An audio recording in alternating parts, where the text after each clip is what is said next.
शैतान जिंदा कलाम से भागता है। हालेलुया। वो अगर इस लिखे हुए कलाम से भागे तो आप बाइबल किसी के ऊपर रख दें तो क्या शैतान चला जाए? हालेलुया। शैतान कभी भी नहीं जाएगा। हालेलुया। आप बाइबल को उठा के किसी पर रख दें तो शैतान नहीं जाने वाला। हालेलुया।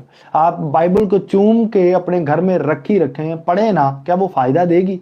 कभी नहीं फायदा देगी आपको। हालेलुया। बाइबल जब तक आप पढ़ेंगे नहीं, क्योंकि ये आपके लिए है, बाइबल रखने के लिए नहीं है, खुदा का कलाम रखने के लिए नहीं है कि आप उसको बांध बूंद के रख दें। हालेलुया। और आप कभी ना पढ़े, सिर्फ ये चूमने के लिए नहीं है। हालेलुया। ये पढ़ने के लिए है, पढ़ने के लिए। बाइबल को आपने पढ़ना है ताकि आपकी जिंदगी बदले, आपकी जिंदगी में काम हो, प्रॉस्पेरिटी आए, पीस आए। बाइबल को आपने पढ़ना है। बहुत सारे लोग आज बंदरों में हैं। हालेलुया। खुदावंद इस बात को आपको बता रहे हैं।